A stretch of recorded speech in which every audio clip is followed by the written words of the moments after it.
ఒకప్పుడు ఉదయం నిద్రలేవగానే మనకు ముందుగా వినిపించే శబ్దమేంటి? పిచ్చుకల కిలకిల రావాలి. మన ఇంటి చూరులో, పెరటి చెట్లపై ఎక్కడ చూసినా అవే. కాని ఇప్పుడొక్క క్షణం కళ్ళు మూసుకుని వినండి. ఆ శబ్దం ఉందా? లేదు.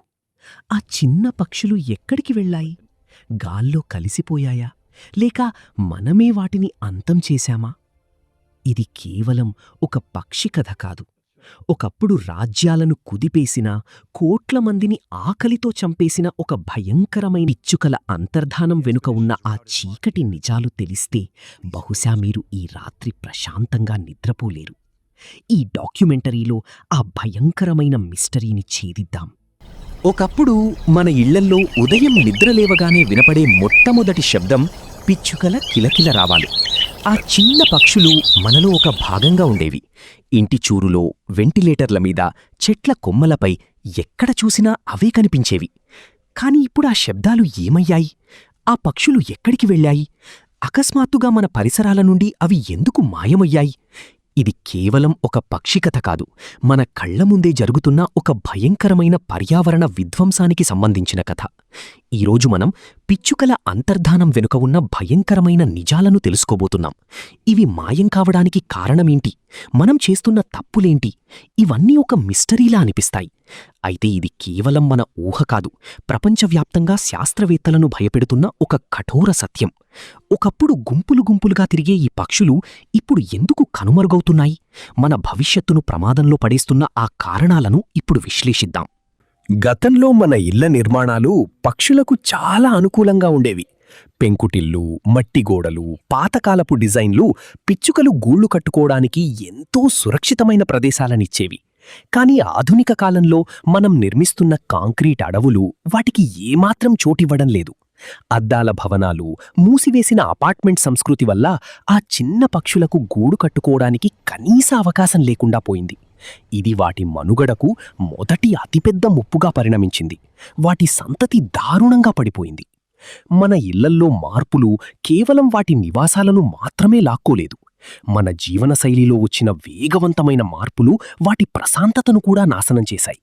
ఇంటి ముందు ధాన్యం ఆరబోసే అలవాటు, పక్షులకు నీళ్లు పెట్టే సంప్రదాయం పూర్తిగా కనుమరుగయ్యాయి. గూడు లేదు, తినడానికి సరైన ఆహారం లేదు. ఇలాంటి పరిస్థితులలో ఆ చిన్న జీవులు బతకడం ఎలా సాధ్యమవుతుంది? అందుకే ఆ పక్షులు ప్రాణాలు నిలబెట్టుకోవడానికి పల్లెలకు లేదా అడవులకు వలస వెళ్లిపోవాల్సిన దయనీయ పరిస్థితి ఏర్పడింది. పిచ్చుకలు ప్రధానంగా గింజలు మరియు చిన్న చిన్న పురుగులను తిని జీవిస్తాయి.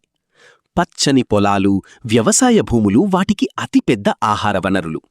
కాని గత కొన్ని దశాబ్దాలుగా మన వ్యవసాయ రంగంలో రసాయన ఎరువులు, భయంకరమైన పురుగుమందుల వాడకం విపరీతంగా పెరిగిపోయింది. ఈ విషపూరితమైన రసాయనాల వల్ల పంటల మీద ఉండే చిన్న పురుగులు, కీటకాలు పూర్తిగా నశించిపోయాయి. దీని ఫలితంగా ఆ పక్షులకు సహజమైన ఆహారం దొరకని పరిస్థితి ఏర్పడింది. ఆహారం లేక ఎన్నో పక్షులు ఆకలితో అలమటించి చనిపోతున్నాయి. కేవలం పురుగులు చనిపోవటం మాత్రమే కాదు, ఆ రసాయనాలతో పండిన గింజలను తిన్న పక్షుల ఆరోగ్యాలు కూడా తీవ్రంగా దెబ్బతిన్నాయి. విషప్రభావం వల్ల వాటి గుడ్ల పెంకులు చాలా పలుచబడిపోతున్నాయి. దీంతో పిల్లలు పుట్టకముందే గుడ్లు పగిలిపోయి వాటి జాతి నశిస్తోంది. మనం అధిక దిగుబడి కోసం చేస్తున్న ఈ రసాయన యుద్ధం ఆ మూగజీవుల పాలిట మరణ శాసనంగా మారింది. ఈ నిజం వింటుంటే చాలా భయంకరంగా అనిపించినా ఇది 100కి 100 పాళ్ళు జరుగుతున్న వాస్తవం. పిచ్చుకలు మాయం కావడానికి అతి పెద్ద కారణాలలో ఒకటిగా శాస్త్రవేత్తలు అనుమానిస్తున్నది మొబైల్ టవర్ల నుండి వెలువడే విద్యుదయస్కాంత వికిరణం లేదా రేడియేషన్. మన కమ్యూనికేషన్ అవసరాల కోసం ఊరూరా, వీధి వీధిన సెల్ టవర్లు వెలిశాయి. ఈ టవర్ల నుండి వచ్చే అదృశ్య తరంగాలు పక్షుల నాడీ వ్యవస్థపై తీవ్రమైన ప్రభావాన్ని చూపుతున్నాయి. ఈ రేడియేషన్ కారణంగా పిచ్చుకలు తమ దారిని సులభంగా మర్చిపోతాయి, తిరిగి తమ గూళ్లను చేరుకోలేక దారి తప్పిపోతున్నాయి.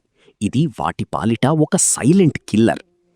ఈ రేడియేషన్ ప్రభావం పక్షుల పునరుత్పత్తి వ్యవస్థ మీద కూడా అత్యంత దారుణమైన ప్రభావాన్ని చూపుతోంది. టవర్ల సమీపంలో ఉండే పక్షుల గుడ్లు పొదగబడటం లేదు, వాటిలో పిండాలు చనిపోతున్నాయి. ఒకవైపు నివాసాలు లేవు, మరోవైపు ఆహారం లేదు. వీటికి తోడు ఈ రేడియేషన్ భూతం వాటి ప్రాణాలను గాలిలో కలిపేస్తోంది. మన టెక్నాలజీ అభివృద్ధి ఆ చిన్న జీవుల పాలిట ఎంతటి క్రూరమైన మరణశిక్షగా మారిందో ఈ పరిణామాలు మనకు స్పష్టంగా కళ్లకు కట్టినట్లు చూపుతున్నాయి. ఒక రాజు చేసిన తప్పు, చారిత్రక శాపం. పిచ్చుకల నాశనం ఎలాంటి వినాశనానికి దారితీస్తుందో తెలుసుకోవాలంటే మనం చరిత్రలో జరిగిన ఒక భయంకరమైన సంఘటనను గుర్తుచేసుకోవాలి. 1958వ సంవత్సరంలో చైనా దేశాన్ని పాలిస్తున్న కమ్యూనిస్ట్ నాయకుడు, పాలకుడు మావో జెడాంగ్ ఒక క్రూరమైన నిర్ణయం తీసుకున్నాడు.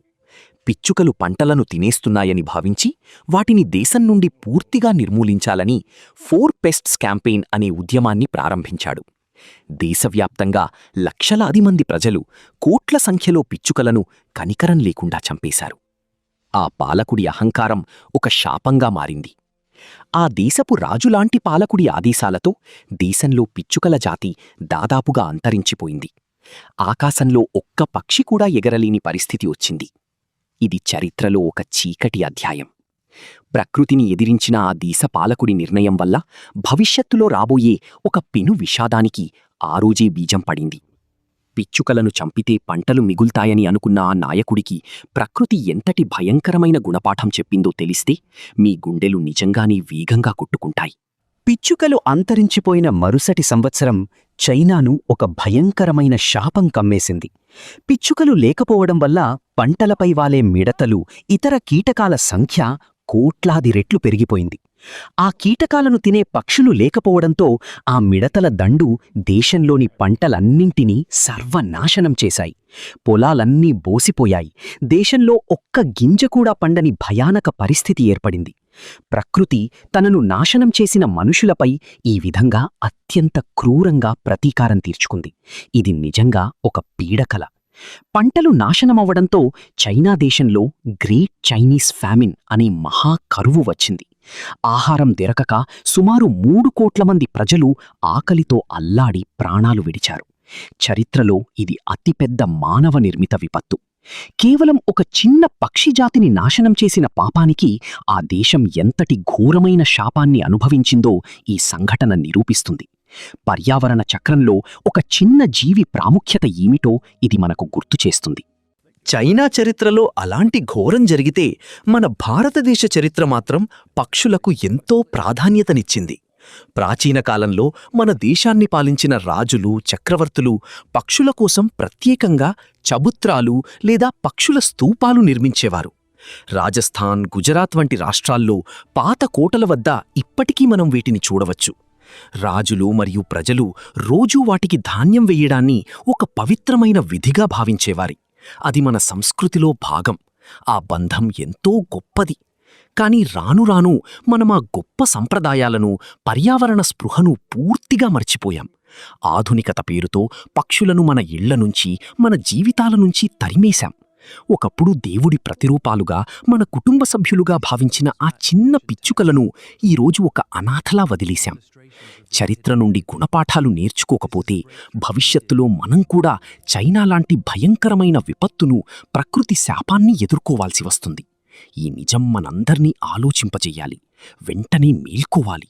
పిచ్చుకలు అంతరించిపోవడమనేది కేవలం ఒక పక్షిజాతికి సంబంధించిన సమస్య కాదు. అది మన పర్యావరణ వ్యవస్థ పతనానికి సూచిక. గనిలో ప్రమాదాన్ని పసిగట్టే క్యానరీ పక్షుల్లాగా ఈ పిచ్చుకలు మన పర్యావరణ సమతుల్యతను తెలియజేసి ఇండికేటర్లు. అవి బతకలేకపోతున్నాయి అంటే రేపు మనం కూడా ఈ కలుషితమైన వాతావరణంలో బతకలేము అని అర్థం. పర్యావరణం అనే గొలుసులో ఒక ముఖ్యమైన లింకు తెగిపోతే ఆ ప్రభావం ఖచ్చితంగా అంతిమంగా మనుషుల మీదే పడుతుంది. ఇది అక్షర సత్యం. ఈ వినాశనాన్ని ఆపడానికి ఇంకా సమయం మించిపోలేదు. మన ఇళ్లలో, బాల్కనీలలో చిన్న చిన్న నీటి గిన్నెలు పెట్టడం, గుప్పెడు గింజలు చల్లడం, పక్షులు గూళ్లు కట్టుకోవడానికి అనువైన అట్టపెట్టెలు ఏర్పాటు చేయడం వంటి చిన్న చిన్న పనులతో మార్పు తేవచ్చు.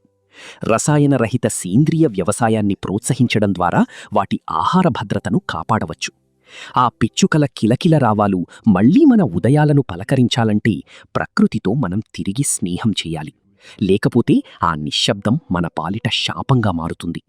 చరిత్ర మనకొక పాఠం నేర్పింది. ఒక చిన్న పక్షి మాయమైతే 3 కోట్ల మంది ప్రాణాలు గాలిలో కలిసిపోయాయి. ఇప్పుడా పిచ్చుకలు మళ్లీ మాయమవుతున్నాయి. ప్రకృతి మళ్లీ దెబ్బ కొట్టడానికి సిద్ధమవుతోందా? ఆ చీకటి శాపం మన తలుపు తట్టకముందే మనం మారాలి. రేపు ఉదయం మీరు నిద్రలేవగానే మీ పెరట్లోకి వెళ్ళి చూడండి. ఒక పిచ్చుక కోసం కొంచెం నీరు, గుప్పెడు గింజలు పెట్టండి. బహుశా ఆ చిన్న పనే మనల్ని, మన భవిష్యత్తును కాపాడుతుందేమో. ఈ వీడియో మీ గుండెను తాకితే మన చుట్టూ ఉన్న వాళ్ళందరికీ ఈ నిజం తెలియజేయడానికి ఈ వీడియోను షేర్ చేయండి. పర్యావరణం కోసం, మన కోసం ఛానల్ని సబ్స్క్రైబ్ చేసి మన పోరాటంలో భాగం కండి.